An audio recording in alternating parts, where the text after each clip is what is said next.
Chapter 1, A Yes and a Map. Sofie didn't know exactly what she was looking for when she said yes. All she knew was that her roommates were planning another beach week filled with sunburns and cheap vodka, and the thought of that made her skin crawl. She didn't want to tan, she wanted to make, to use her hands and heart for something real, something that would stay after the sand was washed away. If this story is already tugging at something in you, hit that subscribe button. We share real, raw, and inspiring stories every week, the kind that stay with you long after the video ends. So if you're into heartfelt journeys and gentle breakthroughs, you're in the right place. Wales, New Hampshire wasn't even on her radar until she saw the retreat listing on an RISD bulletin board. Spring renewal, weaving, wilderness, and wild hearts. She'd laughed at the tagline, but the photo, a weathered barn wrapped in ivy, surrounded by foggy hills and golden threaded tapestries? Yes, please. And now, here she was. The Subaru's tires crunched over the gravel driveway as she pulled up to the farmhouse. It was better than Instagram had made it seem. Sprawling meadows, stone walls held together with moss and stubbornness, and that same ivy-colored barn, except in person, it practically shimmered. A woman emerged from the studio's wide doors, wiping her hands on a linen apron streaked with clay. She had long gray hair pulled back into a loose braid, paint on her cheekbone, and eyes that looked like they already knew Sofie's name. "You must be Sofie." Her voice was low and warm, the fiddle strings over campfire crackle. "I am. You're Kristen?" "In the flesh. And you're exactly on time, which artists rarely are. I like you already." Kristen led her inside without ceremony. The barn had been transformed into an art sanctuary, half weaving studio, half gallery space, all bathed in golden light. Large looms stood at attention like horses waiting to run. Tapestries draped the walls, some abstract, some chaotic, all beautiful. "I hope you didn't expect a spa retreat," Kristen said, handing Sofie a mug of something herbal and earthy. "This is a working week, but I promise you'll leave lighter." "I didn't come to rest," Sofie said honestly. "I came to learn." Kristen studied her for a beat longer than was comfortable, then smiled slowly, knowingly. "Good." The other retreat guests trickled in that afternoon, 5 women of various ages and backgrounds, each with stories that spilled out easily over shared meals and fiber prep. Sofie was the youngest by a decade, but not the least experienced. When she talked about her RISD projects, the women listened like she was already someone. By the second day, Sofie and Kristen had developed an unspoken rhythm. They laughed at the same absurdities, poked fun at the same instructors from past residencies, and stayed up late talking about texture, tension, and art that could make someone feel. Kristen wasn't just brilliant, she was wild in the best way, like she'd lived a dozen lifetimes and collected every color from each. That night, sitting under a string of warm bulbs on the back porch, Kristen turned to Sofie with mischief in her eyes. "What are you doing this summer?" she asked casually. Too casually. Sofie shrugged. Working part-time at the RISD Fiber Lab, maybe taking a couple of classes." "Why?" Kristen looked up at the sky like she was calculating constellations. "I need help. Real help. I've got an exhibition at the Museum of Arts and Design in August, New York. It's bigger than anything I've done before. I could use someone young, fast, curious, someone who knows their warp from their weft." Sofie blinked. "Are you offering me a job?" "An apprenticeship, paid in lessons, bad jokes, farm fresh eggs, and the occasional crises of creative faith, plus housing, rooms above the studio." Sofie's heart tripped. The logical part of her brain raced to the list of reasons she should say no. She needed the RISD connections. She already had housing. She hadn't budgeted for spontaneity. But the bigger, quieter part, the one that whispered when she was at the loom, the one that danced when colors clicked, said yes. And it wasn't just the job. It was this, the hills, the silence, the way Kristen made the world feel more possible just by standing in it. Sofie took a slow breath. "Okay," she said. "I'm in." Kristen grinned like she'd been waiting for the answer. "Perfect," she said. "You'll love the place in summer, and I can't wait for you to meet—" She paused. "To meet who?" Sofie asked. "Oh, the sheep," Kristen lied, standing and stretching. "They get even sassier in June."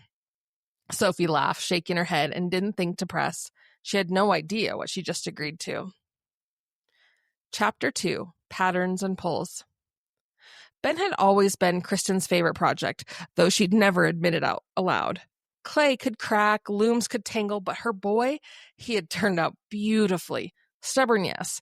Private, absolutely. But kind, creative in his own quiet way. She used to say he was born with sawdust in his lungs and fiddle strings in his veins. He'd rolled his eyes the first time she'd said it, but she saw the corner of his mouth twitch. Kristen hadn't told him yet about Sofie. It'll come. It wasn't that she was trying to be sneaky. Not really. It was just she wanted to see how it would play out organically. She had a feeling, and when Kristen had a feeling about yarn, tension, color palettes, or human connection, she was rarely wrong. Sofie, meanwhile, had thrown herself into the retreat like a woman starved for purpose. On day 3, she stayed late after the group disbanded, rethreading a massive loom Kristen hadn't touched since winter. "You're a natural," Kristen said, watching her glide through the motions. "If I believed in past lives, I'd say you've done this before." Sofie smiled without looking up. "Sometimes it feels like that, like my hands remember something I haven't even been taught." They worked side by side as the sun sank lower, casting long lavender shadows over the wood floor. Kristen kept stealing glances at her, the ease, the grace, the way Sofie wrinkled her nose when she hit a snag and kept going anyway. Ben needed someone like that. Someone who could hold both chaos and calm. Someone who wouldn't mind a life that smelled like cedar and wildflowers and didn't come with a map. When the final day of the retreat came, Sofie was the last to leave the studio. She stood at the edge of the gravel path looking out at the mountains like they'd spoken to her, and she hadn't decided what they'd said yet. Kristen stepped beside her, a canvas bag slung over one shoulder. "You sure about summer?" Sofie smiled, but there was a flicker of hesitation beneath it. "Yeah, I think so." "That's the best kind of yes," Kristen said. "The kind that doesn't wait to feel ready." They hugged, and Sofie promised to be back by June 1st, right after finals. She climbed into her Subaru and took off, her scarf fluttering out the cracked window like a flag of surrender to possibility. Kristen didn't tell Ben until a week later, over coffee in the greenhouse. "I found an apprentice." He looked up from repotting a tomato plant, one eyebrow raised. "You haven't had an apprentice in 4 years." "I haven't found the right one in 4 years." What's this one's name?" "Sofie." "Experience?" "RISD, fiber arts, wild eye, steady hands." Ben smirked. "Sounds like someone I know." Kristen sipped her coffee. "She's not me." "Didn't say she was." There was a pause. The air smelled like basil and wet soil. "She's coming for the summer," Kristen added, "staying in the loft." "Anyone I should worry about?" Kristen shrugged. "Only if you hate clever women who love the smell of rain." Ben snorted and went back to the tomatoes. Back in Providence, Sofie packed slowly. Her friends teased her about the weaving commune, but she didn't mind. Something about the barn, that light, and Kristen's voice still echoed in her bones. She turned down the RISD job. She emailed a professor about delaying a summer intensive. She didn't have a 5-year plan. She barely had a 5-week plan. But the yes still hummed in her chest like a promise. She left the city on a clear June morning, her Forester stuffed with sketchbooks, old boots, and a favorite mug. The road to Wales curved like a ribbon through dense green hills, and as she pulled up the gravel drive once again, the barn doors opened like they'd been waiting. Kristen was on the porch with her arms wide. "Welcome home," she called. Sofie laughed, feeling something in her click into place. She did not notice the other truck parked near the garden. She did not notice the man sanding a cedar plank at the edge of the workshop. Not yet. Chapter 3. The Invitation. Sofie's boots crunched across the gravel, the morning sun warming her shoulders as she popped the hatch on her Subaru. Boxes of yarn, dyed in every shade from apricot to stormy blue, threatened to spill out. A clatter of metal echoed from behind the barn. Someone was working already. Kristen met her halfway down the drive, holding 2 steaming mugs. "Coffee with honey," she said, handing one over. "I remembered." Sofie smiled, touched. "Of course you did." They stood in comfortable silence for a moment, watching a hummingbird dive into the honeysuckle. "So," Kristen said eventually, The Loom loft is still yours. Same as spring. Bathrooms through the garden room. Don't be alarmed if you hear singing. Sometimes the chickens harmonize. Sofie laughed, already slipping into the familiar cadence of the place. They unloaded the car, weaving through the barn like dancers in a duet. As they rounded the back toward the dye shed, a figure came into view. He was bent over a cedar plank, standing slow and steady, his back to them. Tall, broad, curly brown hair escaping beneath a backwards ball cap. Kristen didn't say a word. She only raised an eyebrow and waited. Sofie stopped. Oh, sorry, I didn't know there was someone else staying here. Kristen grinned. That's Ben, my son. He's usually off building barns or fiddling at a square dance, but I lured him back with promises of wood dust and motherly guilt. As if on cue, Ben looked up. Sofie felt the jolt before she registered it. Not a lightning bolt, more like a shifting gravity. His eyes were warm, brown, curious, and a little guarded. She'd held her coffee like a shield. He nodded once, polite but unreadable. Hey. Hi, she said. I'm Sofie. Yeah, my mom's been talking about you. Kristen smirked. Not that much. Ben didn't reply, just returned to sanding, and Sofie turned back toward the barn, cheeks warmer than the sun warranted. Later that afternoon, Sofie stood at the loom in the main studio, arms stretching with muscle memory. Kristen was organizing tools nearby, humming something old in Appalachian. So, your son's a carpenter? Sofie asked casually, her shuttle passing back and forth. Kristen chuckled. And a farmer, and a fiddler, and a pain in the butt when he skips breakfast. But yes, mostly he builds things. He doesn't talk much. He talks plenty, Kristen said. He just doesn't waste words. Sofie didn't answer, but she found her rhythm faltered slightly after that. That evening, the three of them sat down at the long pine table beneath the pergola out back. Dinner was grilled trout, asparagus from the garden, and a loaf of Kristen's famous rosemary bread. Ben surprised her by offering to say grace. His voice was low and rich, like his mother's, but steadier. Sofie noticed how he looked everyone in the eye, even as he spoke simply. They talked mostly about the farm, pests in the lettuce, plans to fix the split-rail fence. Ben didn't ask Sofie any questions, but he listened when she talked. When she described her final project at RISD, a series of tapestries inspired by bird migration patterns, he nodded with genuine interest. That sounds like a lot of math, he said finally, surprising her.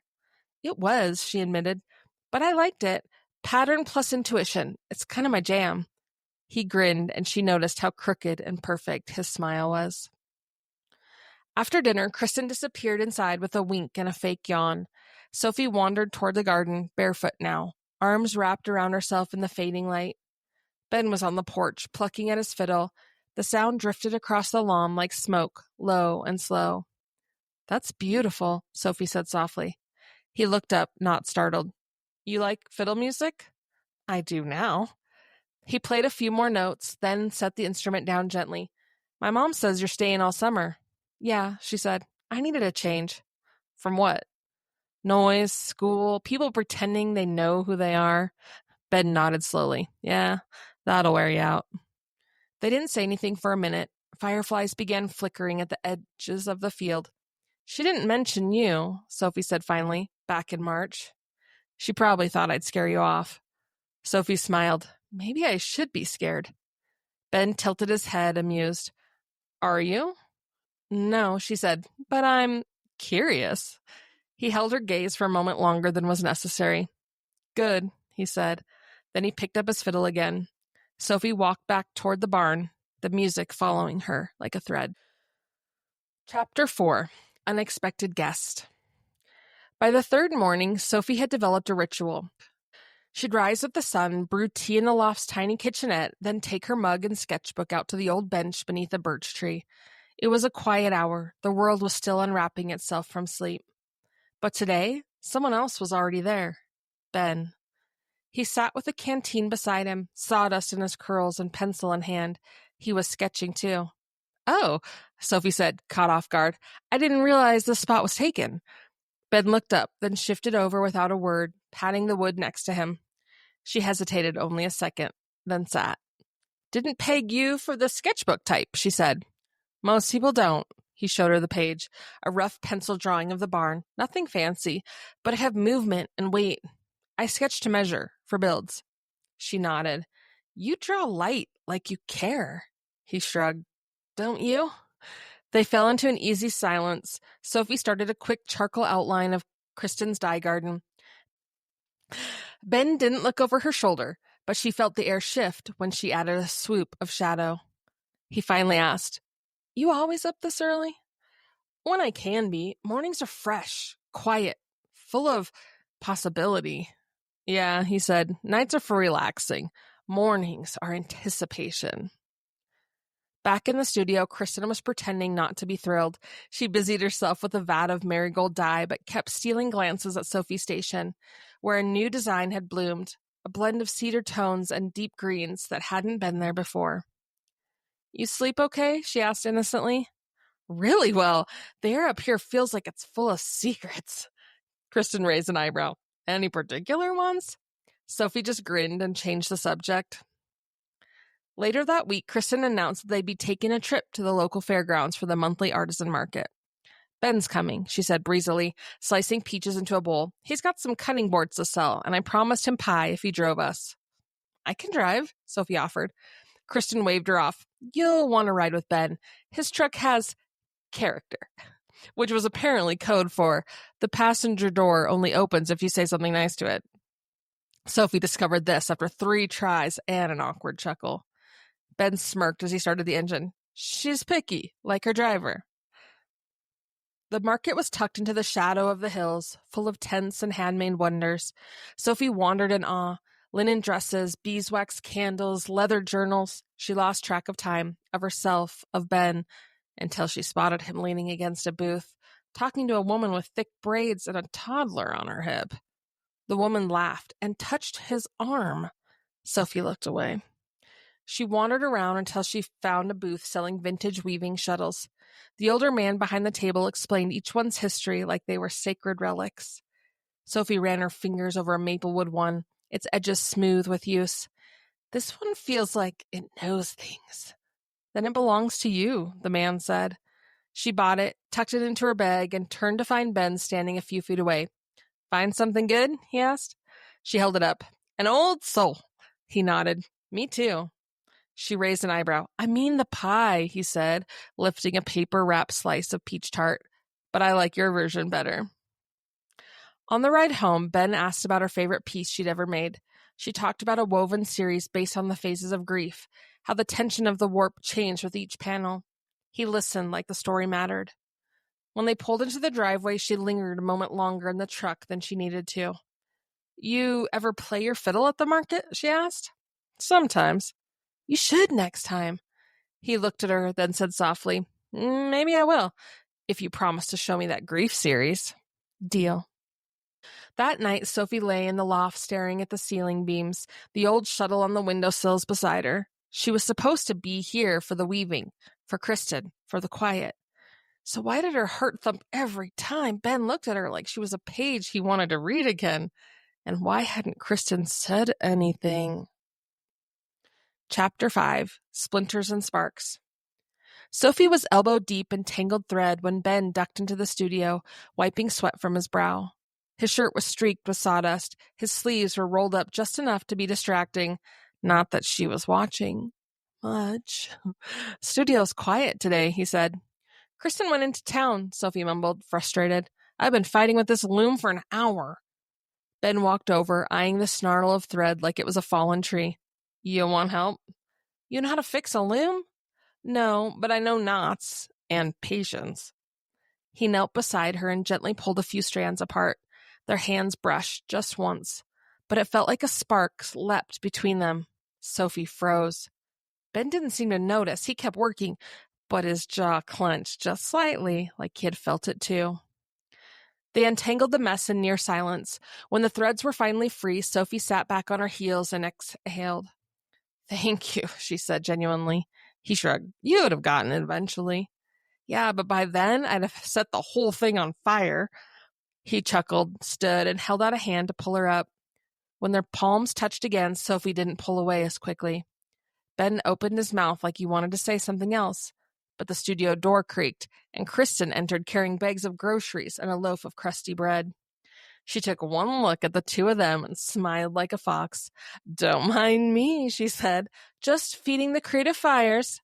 Sofie jumped backward, suddenly hyper-aware of the closeness. Kristen dropped the groceries and gave Sofie a look that bordered on smug. "What?" Sofie asked, trying to sound casual as she busied herself with rethreading the loom. "Oh, nothing," Kristen said, clearly lying.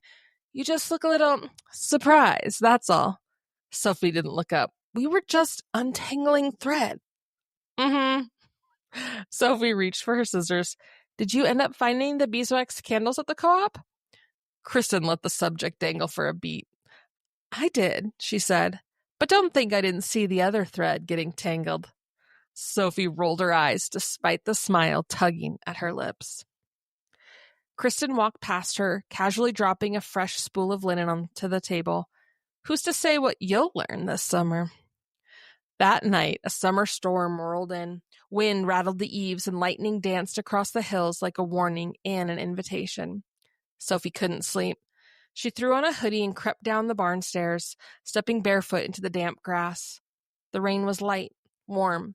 She walked to the edge of the meadow and looked out at the darkness, trying to quiet the buzzing inside her. She didn't hear him until he was beside her. "You always sneak out during storms?" Ben asked. "Only when I'm overthinking," she said, "which is often." He stood next to her, not touching, just close. The sound of rain on leaves was the only noise between them. "Kristen's not subtle," Sofie said finally. Ben snorted. "Nope." "You think she's trying to set us up?" "Oh, definitely." Sofie waited. "And does that bother you?"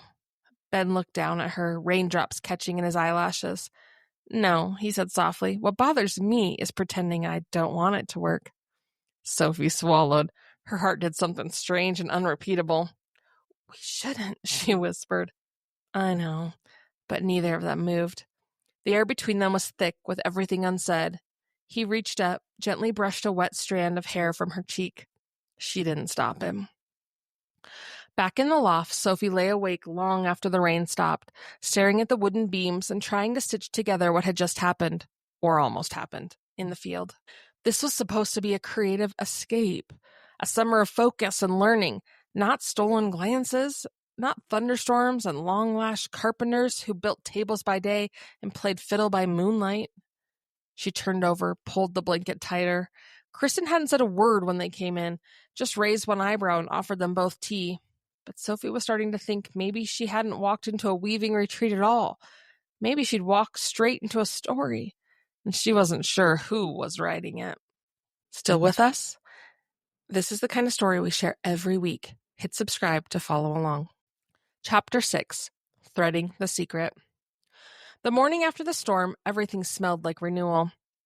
The air was thick with the scent of pine and wet soil, and Sofie's skin still tingled from the night before. Not from the rain, but from the way Ben's eyes had lingered on hers, the soft graze of his hand against her cheek. She slipped downstairs earlier than usual and threw herself into the day's projects like she was running from something. Kristen was already at the dye pots, humming a folk tune, her sleeves pushed up and her braid messier than normal. Neither of them mentioned the quiet footsteps returning to the barn last night. Ben was everywhere that week, sharpening tools in the workshop, sanding tabletops on the back deck, carrying baskets of garden produce like he'd stepped out of a different century. Sofie tried not to look for him. She failed constantly. Worse than that, he looked for her too. They passed each other in the barn hallway, in the dye garden, in the greenhouse, and every glance held something just beneath the surface. It became a silent game. But Kristen played a different game entirely. She pretended not to notice anything, even when she accidentally paired them on the same harvest run or asked them to carry the old dye vat down the hill together. Sofie wasn't sure whether to laugh or groan. Either way, the rope between her and Ben was tightening, invisible but undeniable. One evening, Kristen left a note on the table that read, "Gone to visit Lucy. Don't wait up. There's soup in the Dutch oven. XO. K." Sofie found Ben in the garden, pulling weeds around the kale with a small radio playing fiddle tunes nearby. "Kristen's out," she said, trying to sound casual. "Left us soup." Then we should eat, Ben said, tossing the gloves aside. They sat at the kitchen island, passing a loaf of sourdough and eating in near silence, comfortable but electric. As the sun dropped lower, the whole farmhouse glowed amber. Shadows moved slowly across the worn wooden floors. When they finished eating, Ben poured 2 glasses of wine from an open bottle on the counter and nodded toward the porch. They sat side by side, legs stretched out, glasses sweating in the summer air. Did she really go to visit someone? Sofie asked after a long silence. Ben smirked. Lucy's her best friend, but I bet my tool she'd went just so we'd be alone. Sofie let out a breathy laugh. She's persistent. She's got a theory about people. Oh? That the ones with matching energy find each other, whether they're looking or not. Sofie looked over at him. Do you think that's true? He met her eyes, held them. I didn't, until lately. Her heart stumbled. They sat quietly for a long beat, the crickets rising around them like a tide. She still doesn't know, Sofie said softly, almost to herself. Ben turned toward her. About what? That we feel like this?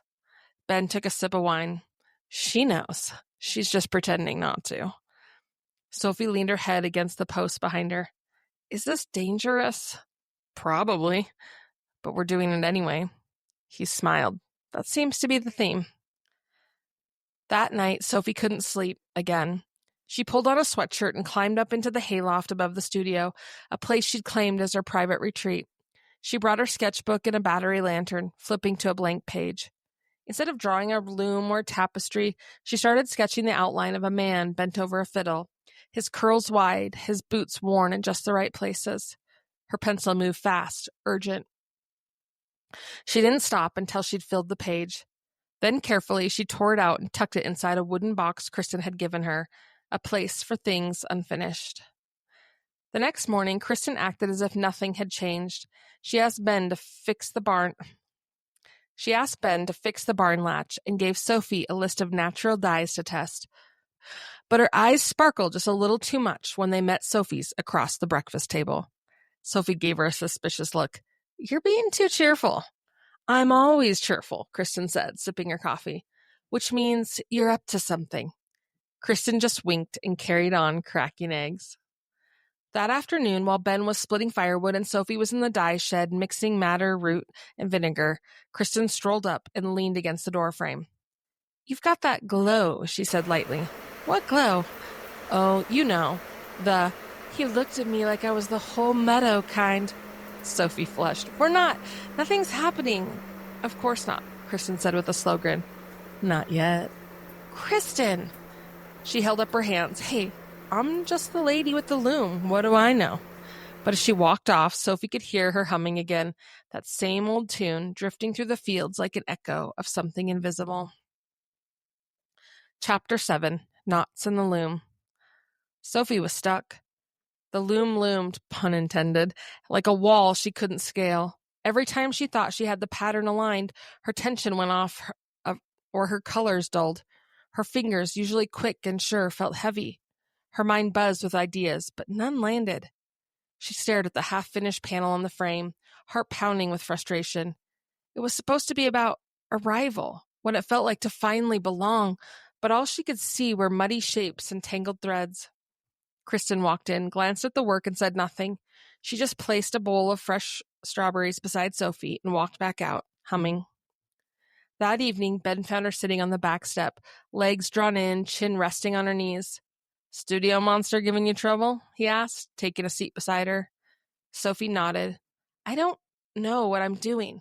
I have this idea. It's clear in my head, but it won't come out. It's like I'm chasing something that keeps ducking around corners. Ben picked up a twig and began peeling its bark. Want to know a secret? Sofie looked at him, wary. Always? Sometimes I start building without plans, just wood and instinct. I mess up a lot, but usually the mistakes show me what it wants to be. She raised an eyebrow. So you're saying I should stop thinking? I'm saying maybe your weaving isn't what you thought it was. Maybe it's something better. Sofie sighed. That's annoyingly wise of you. He smiled. It happens once a month, like a full moon. She chuckled and leaned her head against his shoulder. They sat there.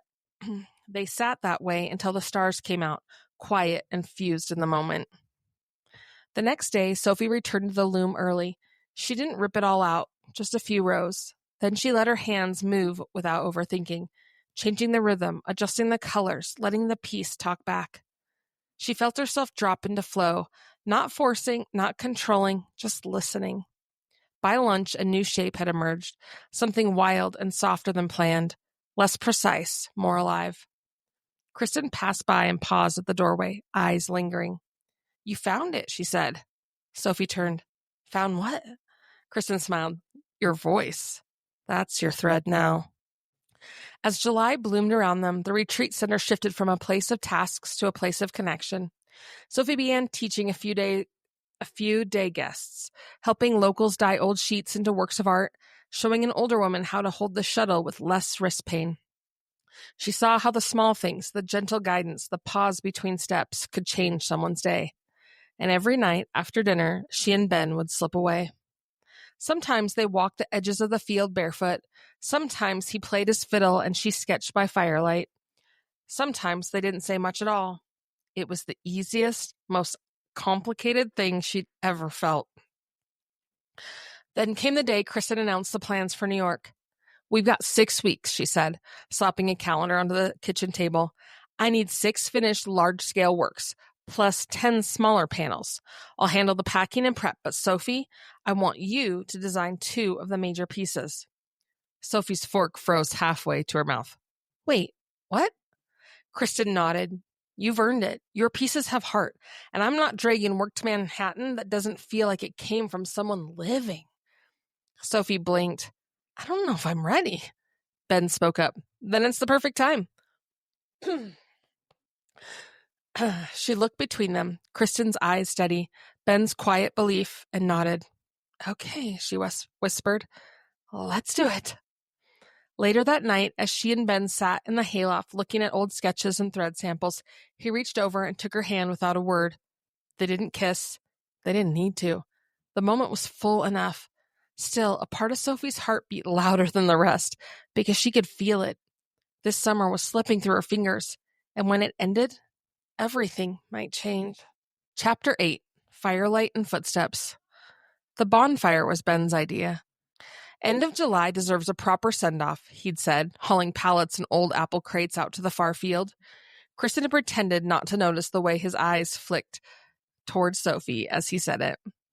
By sundown, the flames licked high into the night, crackling and popping, casting long shadows on the tall grass. A few neighbors came by, people from town, a couple of Kristen's artist friends who brought wine and instruments and strange little pastries filled with goat cheese and jam. Sofie wore a long cotton dress with a braided belt, and she couldn't remember the last time she'd felt so much like herself. Ben played the fiddle beside her, the tune both bright and aching. When he finished, the group clapped, and someone handed him a cider. He smiled, but his eyes were scanning the crowd until they landed on her. She looked away, heart stammering. They hadn't talked about it, but the almost kiss... They hadn't talked about it, about the almost kiss in the rain, about the porch and the wine and the late-night sketches. It lived in the quiet between things, and they'd both let it stay there. But tonight, the quiet was loud. As the crowd thinned and the fire settled to embers, Ben found her near the lilacs by the fence line. Hey. He didn't say anything for a minute. Then softly, "Walk with me?" She nodded. They stepped off the gravel into the field, fireflies winking around them, their footsteps muffled by the soft earth. When they reached the old orchard, Ben stopped. "I'm sorry," he said, "for being weird. I didn't know how to do this." "Do what?" she asked, even though she knew. He turned toward her. "Fall for someone without messing it up?" Her breath caught. "I told myself I was being careful," he continued, "not getting too close, not crossing lines. But I think about you all the time, Sofie. When I'm not looking at you, I want to be. When I am, it's even worse." A silence stretched between them, then quietly, "I feel the same," she said. He stepped closer. No more pauses, no more maybes.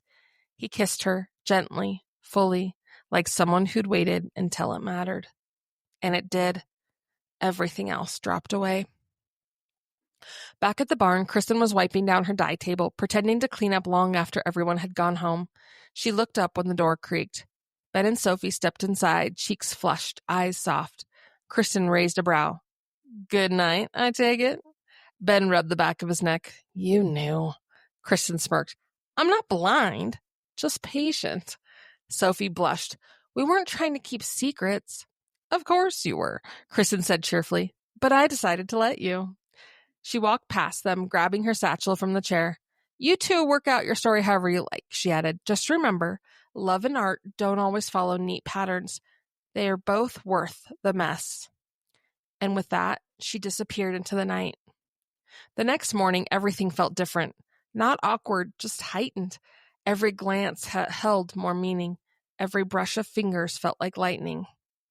They tried to stay focused on the studio work, but the current buzzed between them. Kristen left them mostly alone. When they needed help, she showed up. When they didn't, she vanished. Sofie's panels took on new life, more color, more movement. Ben built frames for them from salvaged walnut, smoothing every edge by hand. They worked side by side in rhythm, a dance neither of them had choreographed, but both somehow knew.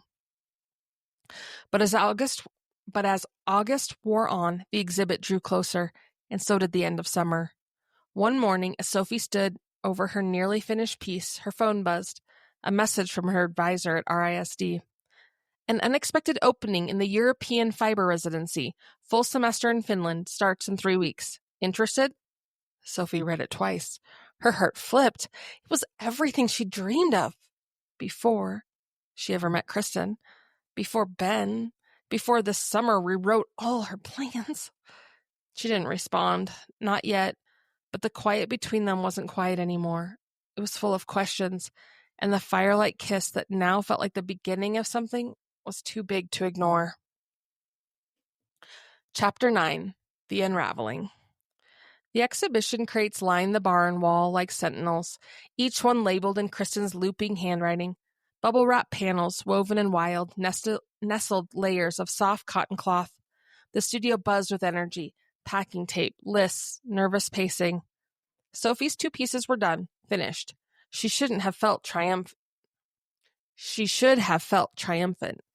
But instead, she stood in the doorway of the barn, staring at the crate with her name on it, heart pounding like she'd forgotten how to breathe. Ben appeared behind her, arms full of linen scraps. "You okay?" She didn't turn. "Did Kristen tell you?" "Tell me what?" She handed him her phone. The RISD email was still open. He read it silently, then slowly. "Finland?" "Yeah." He looked at her now, really looked. "You're going?" "I don't know."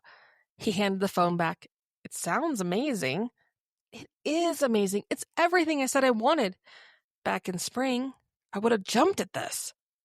But now?" She finally turned to face him. "Now I don't know if I'm that same person." Ben nodded, jaw tight. "Well, you don't have to decide today." "I kind of do," she whispered. "The deadline is Friday." He gave a small, quiet laugh, but there was no humor in it. "Of course it is." That night, the 3 of them sat on the porch with mint tea and a sky full of stars.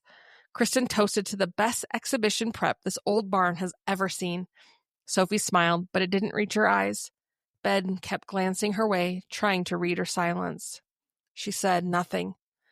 The next 2 days passed in a blur of labels, logistics, and last-minute touch-ups, but Sofie felt like she was moving through honey, everything thick and slow, like her body hadn't caught up to her brain. She found herself wandering more, lingering in the orchard, sketching by the creek, listening for Ben's fiddle even when it wasn't playing. He was careful. Still there, still warm, but slightly retreated. And that was what hurt the most. On Thursday night, Sofie climbed up to the hayloft and opened the wooden box. The sketch of Ben, fiddle in hand, moonlight behind him, was still there. She traced his outline with her fingertip. Then she folded it carefully, slipped it into her bag, and made her way downstairs. Ben was in the wood shop, sanding something. He looked up, surprised. "Can we talk?" she asked. He nodded, set the sander down. "I haven't made a decision," she said, stepping closer. "But I think you should know what I'm thinking." Okay. I didn't expect you or this. I didn't expect to feel like I belonged here or that a barn in New Hampshire would feel more like home than any studio I've ever stepped in. He swallowed hard. Then stay. I might. His brow furrowed. But if I do, it can't be because I'm afraid to leave. He nodded. I get that. And if I go, then it can't be because you're afraid to stay. Their eyes met. There it was, the truth between them. Raw, kind, terrifying. The next morning, Kristen knocked gently on Sophie's door. Car's packed, she said. We leave in an hour. Sophie nodded. I'm coming. Kristen didn't pry. She simply added, if I were 20 and got offered Finland, I'd go. Sophie looked up. Really? Kristen gave a small shrug. Maybe not. I didn't meet your Ben when I was 20. Sophie laughed, and for the first time in days, it felt real. The three of them drove to New York in Kristen's old Subaru, the back stacked with crates and snacks and a tangled playlist of jazz, bluegrass, and a little Fleetwood Mac. They unloaded everything at the gallery with surprising ease. Kristen's work was given pride of place, but the curator lingered longest on Sophie's panels. These, she said, feel like they come from someone who knows exactly who they are. Sophie smiled, but inside something cracked open. Did she? Wasn't that what she was still trying to figure out? Ben leaned down and whispered, she's not wrong, you know. Sophie looked at him. But what if who I am keeps changing? Ben shrugged. Then I'll keep learning you. She wanted to cry. Instead, she kissed his cheek and walked away because her advisor was waving from across the room. Later that night, in the hotel room, she stared at the email draft. Subject, RISD residency, decision. Her finger hovered over the keyboard. So many paths, so many unknowns, but all of it, everything, had begun with a single yes. What would the next one bring? Chapter 10, The Edge of Yes. The gallery lights buzzed low and warm, casting a golden hue across the crisp white walls. People moved slowly through the exhibit, voices hushed, shoes soft against the hardwood floors. Sophie just stood outside the entrance to the main room, her hands wrapped around a paper cup of lukewarm coffee. The two pieces she poured herself into, the ones born from silence, rain, and fireflight, hung on the far wall. A woman in a linen jumpsuit stood in front of one of them, tilting her head. This one feels like it's breathing, she murmured to her companion. Sophie swallowed hard. She felt like she was breathing differently, too. The curator pulled her aside just before noon. There's someone here from the Helsinki Design Collective. They're familiar with your RISD application and want to talk about funding, if you're accepted. Sophie blinked. Wait, how do they even know who I am? The woman smiled. Good work travels fast. So do good stories. In the quiet corner of the gallery, Ben stood beside one of Kristen's tapestries, reading the artist's statement aloud to himself. She approached slowly. Your mom's kind of a big deal, she said. She always has been, he replied. The world's just catching up. They didn't touch. They didn't fall into each other like they used to. There was a respectful space between them now. Tender, a little afraid. You driving back tomorrow? He asked. Yeah, early morning, she said. Back to Kristen's, then to Providence for a bit, and then, if I say yes, Finland. Ben nodded. You should say yes. Sophie didn't respond right away. He looked at her gently. You've got something big to follow, and I'll be fine. Will you? She asked. He smiled softly. Probably not, but that's not your job. Her eyes stung. I don't want to lose this. You won't, he said. Not if it's real. Sophie looked down. I keep thinking, what if I go and we fade out? Ben shrugged. Or what if you go and it holds anyway? Maybe what's meant to be can handle a few bumps in the road. She nodded slowly, that phrase settling in her chest like a warm stone. She didn't have to hold it all perfectly. She just had to keep following the thread. He pulled a folded paper from his jacket pocket. Found this in the wood shop. Looks familiar. Her sketch of him, the one from the hayloft. She laughed. You kept it? I couldn't throw it away, he said. It felt like a beginning. She reached for his hand, held it, firm and quiet, then let go. The next morning, the air in Manhattan was thick and sticky even before sunrise. Sofie tossed her duffel in the back of Kristen's Subaru and climbed into the passenger seat. Kristen passed her coffee without speaking. They pulled onto the highway, the city fading behind them. As they reached the Connecticut line, Sofie pulled out her phone. The RISD email was still open. Confirm participation in Helsinki residency by midnight. She stared at it a long moment, then tapped the screen. Yes. She hit send. Kristen glanced over. That the one? Sofie smiled out the window. Yeah, that's the one. Back at the farmhouse, her Subaru sat exactly where she'd left it, still covered in dust, still waiting. She walked into the barn one last time. Kristen was inside, barefoot on the Loom platform, adjusting tension on an almost finished panel. I was wondering if you'd say goodbye, Kristen said without turning. Sofie stepped closer. Of course I would. Kristen turned, her expression soft. I just wanted to say thank you, Sofie said, for everything, for the threads, for the space, for trusting me before I even trusted myself. Kristen nodded. You've got the spark, Soph. You always did. I just held the mirror. Sofie blinked fast. You gave me more than a summer. Kristen smiled, pulling her into a tight, linen-scented hug. You gave me hope. Watching you fall in love with your work and maybe a little with my son reminded me what this place is for. Sofie laughed through her tears. So, I'm allowed back someday? Kristen grinned. The door doesn't lock. You'll always find your way back. Sofie slid into the front seat of her Subaru, the engine humming beneath her like a heartbeat. She'd pulled onto the road slowly, letting the gravel pop beneath the tires. The barn shrank behind her, but she knew she'd carry it always.